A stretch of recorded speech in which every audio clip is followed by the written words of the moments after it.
চীন নিঃসন্দেহে সুই থেকে শুরু করে গাড়ি পর্যন্ত সবকিছু তৈরি করে এবং সেগুলো সারা বিশ্বে রপ্তানি করে। কিন্তু তাদের নিজেরই এমন একটি জিনিসের ঘাটতি রয়েছে যা শুধুমাত্র আমেরিকার কাছেই আছে। 2 এপ্রিল 2025-এ American president Donald Trump white হাউসে একটি বড় লাল কার্ড নিয়ে মিডিয়ার সামনে হাজির হন। সেই লাল কার্ডে কিছু দেশের নাম এবং তাদের উপর আরোপিত ট্যারিফ রেট লেখা ছিল।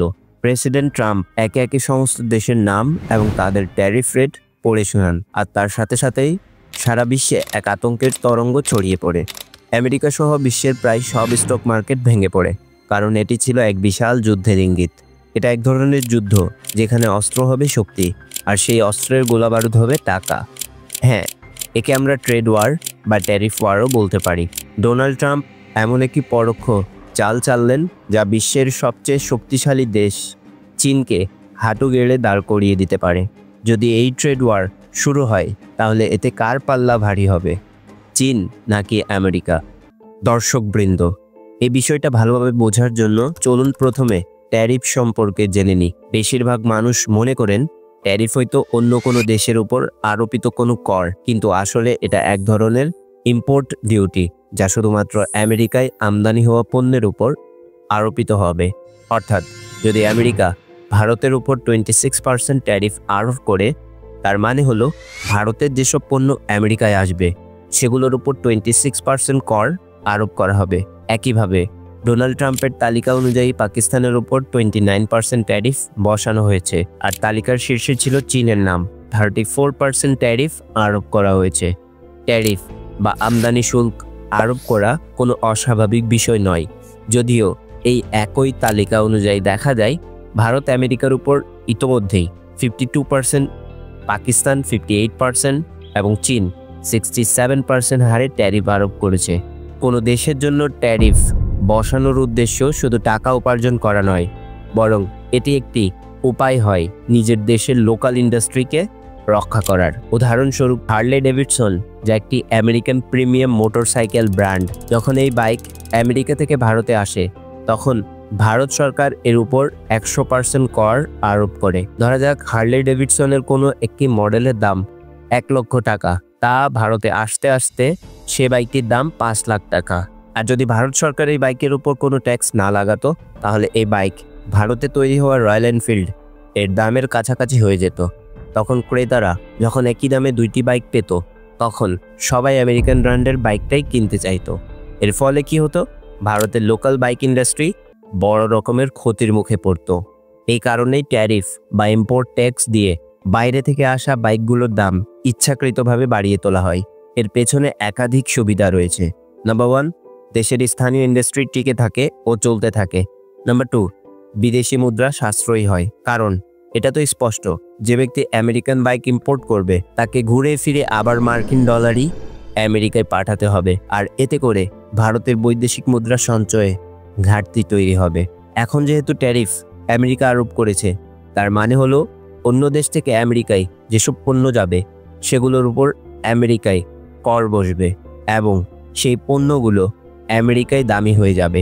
এর ফলে আমেরিকায় সেই পণ্যের বিক্রি কমে যাবে এবং মানুষ নিজেদের দেশেই তৈরি লোকাল পণ্য কিনতে চাইবে। যেমন ভারত এবং পাকিস্তান থেকে কাপড় আমেরিকান মার্কেটগুলোতে গিয়ে বিক্রি হয়, কিন্তু এই কাপড় তো আমেরিকাতেও তৈরি হতে পারে। ট্যাক্স আরোপের কারণে ভারত এবং পাকিস্তানের টেক্সটাইল ইন্ডাস্ট্রির বিক্রিতে পতন দেখা যাবে। কিন্তু ট্রাম্প যেসব ট্যারিফ আরোপ করেছেন তার সবচেয়ে বড় প্রভাব পড়তে চলেছে চীনের ওপর। ইয়ার 2000 পর্যন্ত আমেরিকার পণ্যই সারা বিশ্বে ছড়িয়ে পড়তো। এখন যেই অবস্থানে চীন আছে সেই অবস্থানে ছিল আমেরিকা। কিন্তু সময়ের সঙ্গে সঙ্গে শুধু আমেরিকা নয়, বরং সারা বিশ্বের ব্যবসা চীন নিজের দিকে টেনে নিয়েছে। এখন সবচেয়ে ছোট জিনিসটাও চীনে তৈরি হয় এবং তা বিশ্বের প্রতিটি প্রান্তে। কম মজুরির কারণে চীনের জন্য যে কোনো পণ্য তৈরি করা এতটাই সস্তা পড়ে যে তারা সহজেই আন্তর্জাতিক বাজারে প্রতিযোগিতা করতে পারে। গ্লোবালভাবে যদি দেখা যায় তাহলে বলা যায় চীন প্রায় পুরো বিশ্বে তার পণ্যের মাধ্যমে ছায়া বিস্তার করেছে এবং এতে করে বিভিন্ন দেশের লোকাল ইন্ডাস্ট্রি ধ্বংসের মুখে পড়ছে। শুধু যদি আমেরিকা ও চীনের মধ্যে বাণিজ্যিক সম্পর্ক দেখা হয় তাহলে দেখা যায় আমেরিকা চীন থেকে $80 বিলিয়ন পণ্য আমদানি করেছিল, এবং সে একই বছরে চীন আমেরিকা থেকে মাত্র $4 বিলিয়ন পণ্য আমদানি করেছিল। আর এখন 2025 সালের পরিস্থিতি এমন দাঁড়িয়েছে যে আমেরিকা প্রতি বছর চীন থেকে প্রায় $400 বিলিয়ন পণ্য আমদানি করছে, যেখানে চীন আমেরিকা থেকে শুধু $145 বিলিয়ন পণ্য আমদানি করে। ডোনাল্ড ট্রাম্পের বক্তব্য হলো এই বাণিজ্য সমান হওয়া উচিত, অর্থাৎ যদি আমরা চীন থেকে $440 বিলিয়ন পণ্য কিনছি, তাহলে চীনকেও আমাদের কাছ থেকে ততটাই পণ্য কিনতে হবে। কিন্তু এখানে $295 বিলিয়ন একটি পার্থক্য রয়ে যাচ্ছে, আর এই পার্থক্যকেই বলা হয় ট্রেড ডেফিসিট। এই ট্রেড ডেফিসিট কমানো বা সমান করার জন্যই ডোনাল্ড ট্রাম্প চীনকে টার্গেট করেছেন। এর ফলে যা হবে তা হলো চীন থেকে আমেরিকায় আসা পণ্যের দাম অনেকটাই বেড়ে যাবে, বিশেষ করে স্মার্টফোনস, যেগুলো এই তালিকায় সবচেয়ে বেশি আসে। আর সেই স্মার্টফোনগুলোর মধ্যে বিশেষভাবে অ্যাপেল আইফোন, যেগুলো আসলে এটা আমেরিকান পণ্য কিন্তু তৈরি হয় চীনে। যখন এই পণ্যগুলো চীন থেকে আনতে খরচ বেড়ে যাবে, তখন এইসব কোম্পানিগুলোর কারখানা চীন থেকে উঠে আবার আমেরিকায় ফিরে আসবে। আর এটাকেই ডোনাল্ড ট্রাম্প চান, কিন্তু চীন সেটা চায় না। আপনি শুধু এতটুকু দেখুন, আমেরিকান টেক জায়ান্ট অ্যাপেলের যত পণ্য আছে, আইফোন থেকে শুরু করে অ্যাপেল ওয়াচ পর্যন্ত, সেগুলোর বেশিরভাগই চীনে তৈরি হয়। এর বাইরে টেসলার গাড়ি, ডেল ও এইচপির ল্যাপটপ, নাইক অ্যান্ড স্কেচার্স এর জুতো, এলজি ও জিপির অ্যাক্সেসরিজ, ব্ল্যাক অ্যান্ড ডেকার এবং স্টেনলের প্রোডাক্টস, এমনকি মেটাল বা এইচএসপি প্রো এর মতো আমেরিকান কোম্পানির খেলনাও সবই তৈরি হয় চীনে। যদি এই সমস্ত কোম্পানিগুলো তাদের প্ল্যান্টগুলো চীন থেকে বন্ধ করে ফিরে আসতে চায়, তবে আমেরিকাকে প্রতি বছর চীন থেকে প্রায় $200 বিলিয়ন কম পণ্য আমদানি করতে হবে এবং ট্রেড ডেফিসিট 295 বিলিয়ন থেকে কমে শুধুমাত্র 80 অথবা 90 বিলিয়ন ডলারে এসে দাঁড়াবে। তবে আমেরিকাকে একদিকে লাভ হলেও প্রোডাকশন কস্ট বেশি হওয়ার কারণে এই পণ্যগুলো অনেক বেশি দামে বিক্রি হবে এবং শেষমেশ এই কোম্পানিগুলোরই ক্ষতি হবে। তবে এটা মনে হয় ডোনাল্ড ট্রাম্প চীনের একচেটিয়া ক্ষমতা যে কোনো মূল্যে ভাঙতে চান, যদিও এর ফলে তাদের নিজেরই ক্ষতি হোক। অন্যদিকে চীনও চায় না যে এমনটা হোক। আর এই কারণেই যখন ট্রাম্প চীনের পণ্যের ওপর ট্যাক্স বাড়িয়েছেন, তখন চীনও আমেরিকান পণ্যের ওপর অতিরিক্ত ট্যাক্স আরোপ করেছে এবং এখন এটি একটি ট্রেড ওয়ার রূপ নিতে চলেছে। চীনের প্রেসিডেন্টও পেছনে পিছিয়ে যাচ্ছেন না এবং ডোনাল্ড ট্রাম্প এর কোনো পরিকল্পনাও পিছিয়ে যাচ্ছে না।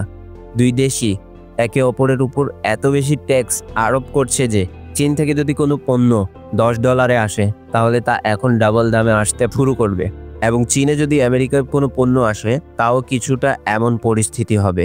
এখন দেখার বিষয় হলো এই দুই শক্তিশালী দেশের মধ্যে কোন দেশ বেশি শক্তিশালী হয়ে উঠবে। এই ট্রেড ওয়ারে যে দীর্ঘ সময় বেঁচে থাকবে সেই জিতবে। যদি দেখা হয়, তবে আমেরিকা চীন থেকে বেশিরভাগ প্রযুক্তিগত পণ্য আমদানি করে, যেমন মোবাইল ফোন, ল্যাপটপ, ইলেকট্রনিক্স অথবা খেলনা। যদি এই পণ্যগুলো কিছু সময়ের জন্য আমদানি করা না হয়, তবে আমেরিকাকে খুব বেশি প্রভাবিত হতে হবে না। অথবা যদি অন্য কোনো দেশের কাছ থেকেই এই পণ্যগুলো আমদানি করা হয়, তবে এগুলো কিছুটা বেশি দামে আসবে। কিন্তু চীন আমেরিকা থেকে এমন একটি পণ্য আমদানি করে যার বিহীন চীনের জন্য বাঁচা খুবই কঠিন এবং এই পণ্যটি হয়তো আগামী কয়েক মাসের মধ্যে চীনের জন্য বড় সমস্যা তৈরি করতে পারে। চীনের মোট জনসংখ্যা 141 কোটি, যা আমেরিকার জনসংখ্যার 315% বেশি। এই অতিরিক্ত জনসংখ্যাকে পুষ্টি দেওয়ার জন্য স্পষ্টতই খাবারও বেশি প্রয়োজন এবং সবচেয়ে মৌলিক জিনিসগুলো হলো গম এবং চাল। তবে সমস্যা হলো যে চীনের কৃষি জমি তার মোট এলাকার মাত্র 13%, অর্থাৎ প্রতি চীনা নাগরিকের জন্য মাত্র 23 একর কৃষি জমিতে বেশিরভাগই গম এবং চাল চাষ করা হয়, যাতে মৌলিক খাবারের উপকরণগুলো বাইরে থেকে আমদানি করতে না হয়। তবে এটা শুধুমাত্র মৌলিক উপকরণের কথা ছিল। চীনে শূকর খুব বেশি খাওয়া হয়, এতটাই যে পুরো বিশ্বের মধ্যে সবচেয়ে বেশি শূকর পালন চীনে হয়। 2024 সালের রেকর্ড অনুযায়ী চীনে 40 কোটি শূকর রয়েছে, যা আমেরিকার মানুষের জনসংখ্যার থেকেও বেশি।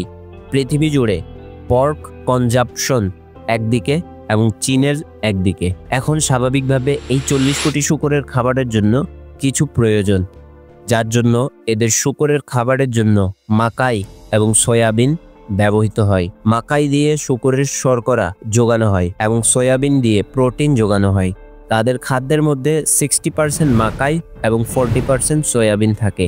মাকাইয়ের 80% উৎপাদন চীনে হয়, তবে বাকি 20% ইউক্রেন থেকে আমদানি করতে হয়। কিন্তু সয়াবিন এমন একটি পণ্য যা শুধুমাত্র আমেরিকা এবং ব্রাজিল থেকেই আমদানি করতে হয়।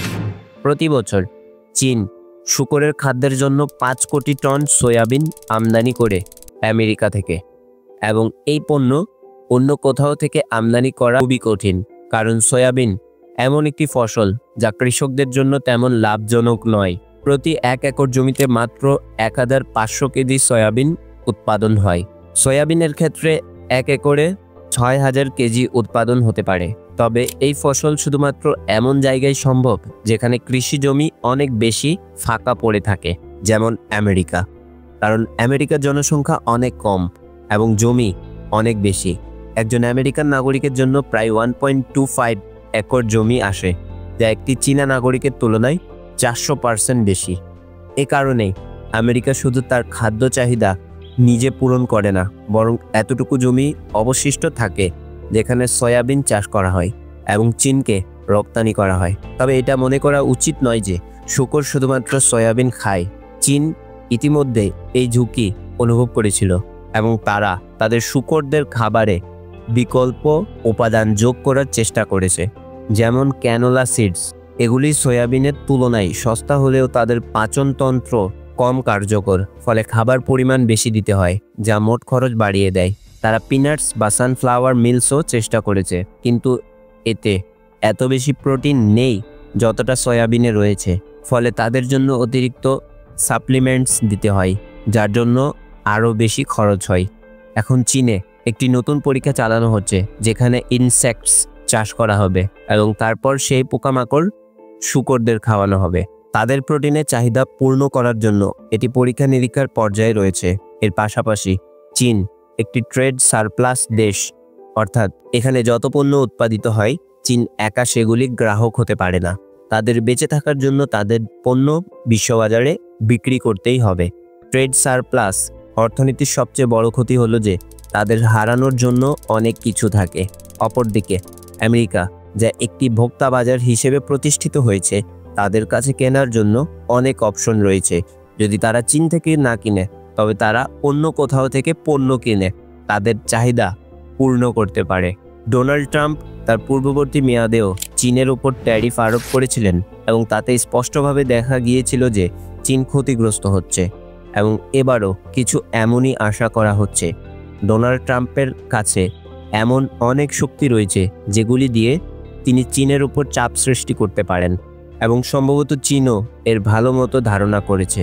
এই ভিডিওর প্রোডাকশন চলাকালে খবর এসেছে যে ট্রাম্প অন্য সমস্ত দেশগুলোর উপর ট্যারিফ 90 দিনের জন্য স্থগিত করেছেন, তবে চীনের উপর ট্যারিফ 125% পর্যন্ত বৃদ্ধি করেছেন, যা প্রমাণ করে যে এই ট্যারিফ মূলত চীনের জন্যই আরোপ করা হয়েছিল।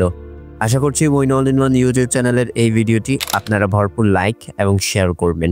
আপনাদের ভালোবাসা কমেন্টের জন্য অসংখ্য ধন্যবাদ। দেখা হবে পরবর্তী কোনো চমৎকার ভিডিওতে।